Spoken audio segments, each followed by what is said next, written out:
Hello friends, good morning. आशा करता हूँ आप सब ठीक होंगे। ठीक क्या होंगे ही ठीक सभी। तो ये मेरा सेकंड वीडियो है सोशल फार्मेसी का। जो मेरा फर्स्ट वीडियो था उसमें मैंने आपको definition and scope concept of health explain कर दिया था। आज के इस वीडियो में पढ़ेंगे national health policy, public and private health care system in India, introduction to millennium development goals, sustainable development goals and FIP development goals. तो ये 3 टॉपिक आज हम कवर करेंगे। आज अभी हमारा पहला टॉपिक है national health policy NHP। Okay, तो NHP के बारे में डिस्कस करते हैं थोड़ा सा। NHP NHP को कहते हैं, इसका जो शॉर्ट फॉर्म है उसे इसमें NHP भी कहते हैं, जिसका फुल फॉर्म होता है नेशनल हेल्थ पॉलिसी। इंडिया के प्रिस्क्रिप्टिव में इसको हमको देखना है। तो नेशनल हेल्थ पॉलिसी, अब नेशनल हेल्थ पॉलिसी ऐसी पॉलिसी है जो सेंट्रल गवर्नमेंट और सेंट्रल गवर्नमेंट या स्टेट गवर्नमेंट के द्वारा चलाई जाती है। मेनली यह सेंट्रल गवर्नमेंट के द्वारा चलाई जा सकती है। National health policy are run by the central government which direct the future health programs. जो नेशनल हेल्थ पॉलिसी है ये फ्यूचर में जो आने वाले हेल्थ प्रोग्राम्स हैं, जैसे कोई सा प्रोग्राम्स आ रहा है उसको ये चलाती है या उसको लाने का काम करती है, जिससे हम लोग स्वस्थ रहें, अपनी जो कोई भी डिसीज हो रही है उससे हमें बचाया जा सके। अब नेशनल हेल्थ पॉलिसी तो समझ में आ गया। अब इसके कुछ ऑब्जेक्टिव्स होते हैं। आइए अब इन ऑब्जेक्टिव्स के बारे में हम समझते हैं। कोई सी भी हेल्थ पॉलिसी आती है उसका जो मेन ऑब्जेक्टिव होता है वो किसी भी पर्टिकुलर जो डिसीज से वो आई है उससे प्रिवेंट करना। तो ये पर्टिकुलर जो नेशनल हेल्थ पॉलिसी का है सबसे इसका main objective, main aim is to provide a proper health service to every age group and prevent from particular diseases, reducing disability, morbidity and mortality rate. ये disability, morbidity और mortality मैं आपको previous lecture में बता चुका हूं, पर फिर भी एक बार इसको अपन डिफाइन कर लेते हैं। मोर्टेलिटी मतलब डेथ रेट, डिसेबिलिटी मतलब कितने लोग ठीक नहीं हुए, मॉर्बिडिटी मतलब कितने लोग बीमार हो रहे हैं पर्टिकुलर डिसीज से, उसको कहते हैं morbidity. Third point, improving nutritional status. अपने जो मतलब जो पर्टिकुलर और इंडिविजुअल में न्यूट्रिशनल स्टेटस को इंक्रीज करना, यानी पब्लिक जो है प्रॉपर तरीके से न्यूट्रिशन ले पाए। Increasing life expectancy, provide a quality of health services at low और चीपेबल कॉस्ट। अच्छे से अच्छी हेल्थ केयर सर्विस प्रोवाइड करना कम से कम पैसे में, ताकि लोगों को ज़्यादा से ज़्यादा फायदा हो। अब ये इसका दूसरा टॉपिक है, ये वाला public and private health system in India, national health mission. अब ये वाला टॉपिक अपन कवर करेंगे। ये वाला टॉपिक हो चुका है पूरा, public and private health care system in India, national health mission. देखो, एक तरीके से पब्लिक और प्राइवेट हेल्थ केयर सिस्टम मतलब गवर्नमेंट, पब्लिक मतलब गवर्नमेंट और प्राइवेट मतलब प्राइवेट हॉस्पिटल।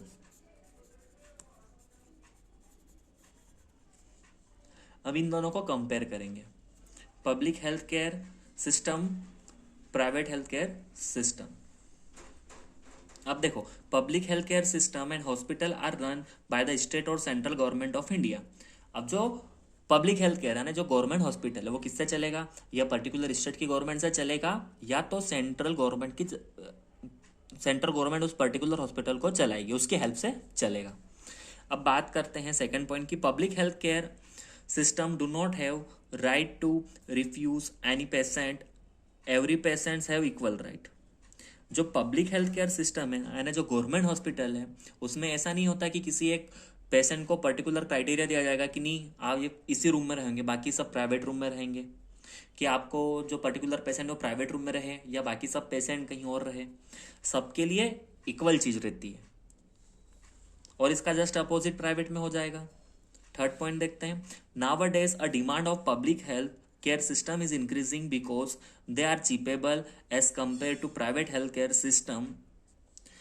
अब अभी क्या हो रहा है कि जो पब्लिक हेल्थ केयर सिस्टम है उनका यूज़ आज हर कैटेगरी के लोग कर रहे हैं, चाहे वो मीडियम फैमिली से हो या हाई क्लास फैमिली से हो या पुअर क्लास फैमिली से हो, क्योंकि इसमें क्या होता है कि लो पैसा भी लगता है और रिजनेबल भी रहता है और हर कोई इसको कैरी या हर कोई इस पब्लिक हेल्थ केयर सिस्टम में जा सकता है.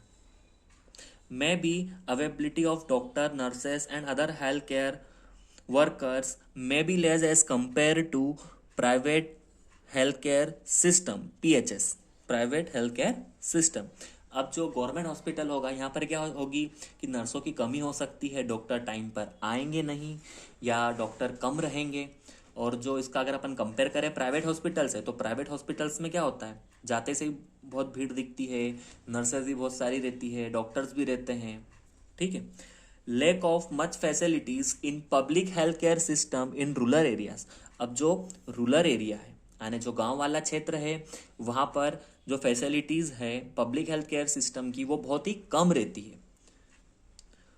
Public health care systems are not well furnished and not private rooms available as then private health care system. अब जो पब्लिक हेल्थ केयर सिस्टम है इसमें रूम्स भी अवेलेबल नहीं रहेंगे, फर्निश्ड भी नहीं होगा, मतलब ऐसे कुर्सी टेबल नहीं रहेंगे जिस पे आप बैठ सकें अच्छे से, सिंपल चेयर रहेगी.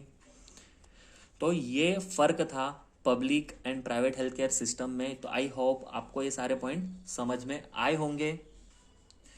अब हम नेशनल हेल्थ मिशन के बारे में जानेंगे.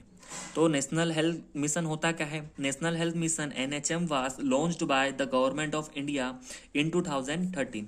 ये भारत की सरकार यानी गवर्नमेंट ऑफ इंडिया यानी सेंट्रल गवर्नमेंट ऑफ इंडिया ने इसको लागू करा था. कब करा था? 2013 में. ठीक है. अब जो नेशनल हेल्थ मिशन है इसकी 2 स्कीम्स है, वाज कंपोज्ड ऑफ 2 स्कीम्स. पहले NRHM और NUHM. NRHM मतलब रूरल, यू मतलब अर्बन, तो the national rural health mission, the national urban health mission.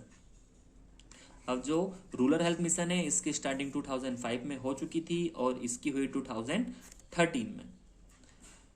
अब जो मैंने आपको बताया कि जो पर्टिकुलर नेशनल हेल्थ मिशन आते हैं उसके कुछ एम्स या गोल्स या ऑब्जेक्टिव्स होते हैं. तो इनके यहाँ पर एम्स डिस्कस कर लेते हैं. पहला, प्रिवेंशन अगेंस्ट डिजीज है. जैसे कोई सी भी पर्टिकुलर डिजीज आएगी तो उससे क्या करना, अपने को बचाना है. Aware about natural sources, natural source के बारे में जागरूकता बनानी है. Maintenance of population growth, population जो बढ़ रही है भारत में तो ये मेनली ज़्यादा है, एक हाई कंडीशन है, तो इसको कंट्रोल करना. किसको? पॉपुलेशन ग्रोथ को.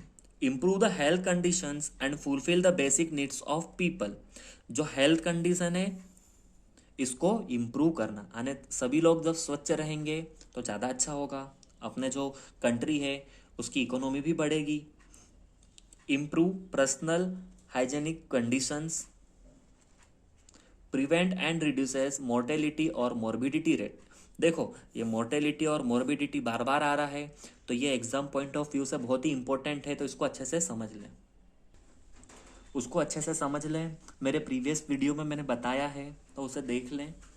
अब मैं introduction to millennium development goals, sustainable development goals and FIP development goals, इसके बारे में अपन डिस्कस करेंगे. तो ये दोनों टॉपिक कंप्लीट हो चुके हैं. आई होप आपको समझ में आ रहा होगा. मैं थोड़ा शॉर्ट वीडियो लाता हूँ ताकि ज़्यादा से ज़्यादा आपको समझ में आए और ये सारी चीज़ें आप यहीं की यहीं समझ जाओ और याद कर लो. अब introduction to millennium sustainable and FIP development goals. Millennium development goals. UNO General Assembly has set a millennium development goals which include 8 goals which are signed under United Nations UN which completely its goals in 2015. देखो millennium development goals मतलब कि ये क्या हुआ था कि जो United national organisation है जिसकी स्थापना 1949 के करीब हुई थी, 1948 या 49, वहाँ पर ये कुछ गोल्स रखे गए थे कि हम 2015 तक इतना काम कर लेंगे हेल्थ केयर सेक्टर में, या कुछ भी हो सकता है। तो मिनिमम 8 गोल्स रखे गए थे। तो अपन उन्हीं गोल्स को पढ़ेंगे, उसको कहते हैं मिलेनियम डेवलपमेंट गोल्स। इसमें क्या हुआ था कि ये जो यूएनओ है, ये यूनाइटेड नेशनल ऑर्गेनाइजेशन बोल सकते हैं इसको। ये सारे यूनियन आने सारी कंट्रीज का एक ऑर्गेनाइजेशन है जिसमें बहुत सारे काम होते हैं। एजुकेशन भी एक उसका पार्ट कह सकते हैं। जो गवर्नमेंट स्कूल में जो फंड आता है वो भी वहीं से आता है। जो फ्री बुक्स आती है वो भी यूनाइटेड नेशनल ऑर्गेनाइजेशन ही प्रोवाइड करता है। अब इसके कुछ 8 गोल है जो यूनाइटेड नेशनल ऑर्गेनाइजेशन ने साइन करे थे। तो अपन उन 8 गोल्स को पढ़ते हैं। पहला, to eradicate extreme poverty and hunger, जो ज़्यादा गरीबी है और हंगर है उसको कम करना, यानी उसको हटा देना। To achieve universal primary education, सभी प्राइमरी एजुकेशन तक तो पढ़े। To reduce child mortality rate, मृत्यु दर, बालक मृत्यु दर कम से कम हो। To promote gender inequality and empower of women, ये इम्पावर है। मतलब जो जेंडर अनइक्वेलिटी होती है पहले भारत में बहुत होती थी, अब नहीं हो रही है। और वुमेन की शक्ति को बढ़ाना। टू इम्प्रूव मैटरनल हेल्थ, जो जन्म के समय जो माँ होती है उसको कहते हैं मैटरनल हेल्थ, उसको बढ़ाया जाए। जन्म समय जो माँ की हेल्थ रहती है उसको बढ़ाया जाए ताकि वह उस समय नहीं मरे। To combat HIV AIDS malaria and other diseases, अब जो HIV एड्स डिसीज है, मलेरिया और जो दूसरी भी डिसीज है उनसे छुटकारा पाना या उन्हें कम से कम करना। To ensure environmental sustainability, to develop global partnerships for development, देखो ग्लोबल पार्टनरशिप बनाना ताकि डेवलपमेंट हो सके। जैसे अपने यहाँ कुछ उत्पाद ज़्यादा हो रहा है, हो सकता है चाइना में नहीं हो, चाइना का एग्जांपल नहीं लेता मैं, जैसे कोई दूसरा साउथ अफ्रीका में नहीं हो रहा हो, या वहाँ जो हो रहा हो उसको यहाँ ले आओ, यहाँ जो हो रहा है उसको वहाँ ले आओ, तो डेवलपमेंट दोनों जगह हो जाएगा। अब बात करते हैं दूसरा topic, sustainable development goals. The sustainable development goals are also known as global goals, इसको क्या कहा जाता है, global goals. These goals were adopted by all United National countries या adopted by all United National countries। ये जो जितनी भी यूनाइटेड नेशन कंट्रीज थी उन्होंने इनको अडॉप्ट किया हुआ है। मतलब जो भी कंट्रीज है जो यूनाइटेड नेशनल ऑर्गेनाइजेशन का हिस्सा है वो सारी कंट्रीज ने इस गोल्स को, कौन से गोल्स को, सस्टेनेबल डेवलपमेंट गोल्स को अपनाया। Its main aim was to end poverty, protect the planet and ensure that all people enjoy peaceful and prosperity by 2030। इसका जो मुख्य उद्देश्य था, मतलब इसका ऐसा रखा था कि जैसे हम एक प्रोग्राम बना रहे हैं तो उसका कुछ कारण होता है क्यों बनाया गया, तो ठीक उसी तरीके से सस्टेनेबल डेवलपमेंट गोल का भी कुछ कारण था। उसका जो मुख्य कारण था वो ये था कि गरीबी को हटा देना पूरी तरीके से, अपना जो प्लेनेट है, जो अर्थ है, उसको प्रोटेक्ट करना, और सारी जो पब्लिक है वो शांति से अपना जीवन यापन कर ले। कब तक, 2030 तक इसको हो जाना चाहिए। अब देखें होता है या नहीं होता वो एक अलग बात है। अब पढ़ते हैं FDI डेवलपमेंट गोल्स के बारे में। FDI का फुल फॉर्म होता है फेडरेशन ऑफ इंटरनेशनल फार्मास्यूटिकल्स या इंटरनेशनल फार्मास्यूटिकल फेडरेशन। ये दोनों फुल फॉर्म है। अब दोनों में से दोनों याद हो तो अच्छा है, एक याद हो तो भी अच्छा है। अब बात करते हैं, FDI is an international organization of pharmacy profession with WHO world health organization official relation. FDI क्या है, एक प्रकार का इंटरनेशनल ऑर्गेनाइजेशन है जिसका सीधा संबंध किससे है, WHO यानी वर्ल्ड हेल्थ ऑर्गेनाइजेशन से है। अब FIP vision is a world where everyone benefit from access to safe, effective, quality and affordable medicines and health medicines technologies. FIP vision is a world where everyone's benefit from access to safe, effective, quality and affordable medicines, health medicines and technology. इसका एक vision है जिसमें जो पूरे world में है सभी को सेफ मेडिसिन हो, जिसका असर हो वो वाली मेडिसिन प्रोवाइड की जाए, जिसकी क्वालिटी सही हो और जो सस्ती हो, जिसको हर कोई अफोर्ड कर पाए, उसको कहते हैं एफडीआई डेवलपमेंट गोल्स। अब जो एफडीआई डेवलपमेंट गोल्स है उसके 21 FIP डेवलपमेंट गोल्स हैं जो कि इस प्रकार हैं।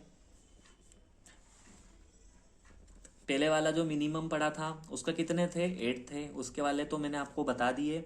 और इसके कितने हैं, 21 है। पहला academic capacity, quality assurance, advance and specialist development, competency development, leadership development, advancing integrated service.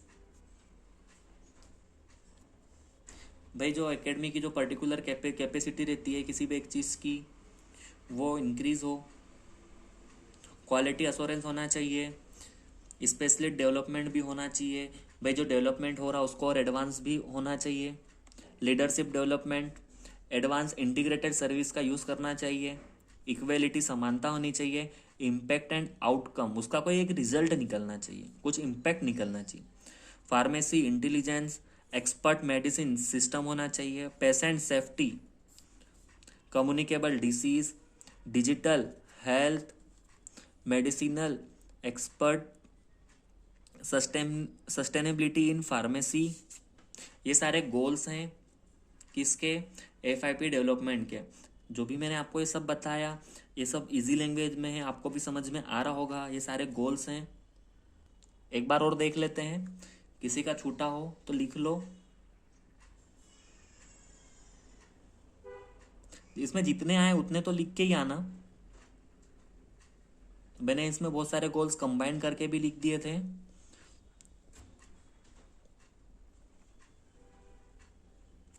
तो यहाँ पर जो फर्स्ट चैप्टर है वो पूरा कंप्लीट हो चुका है। इस चैप्टर में मैंने आपको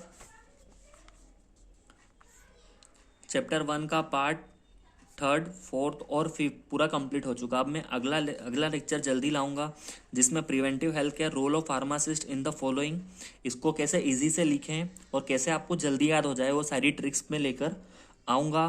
तो ये मेरा चैनल है, इसको लाइक, सब्सक्राइब और कमेंट जरूर करें। ठीक है, गुड बाय।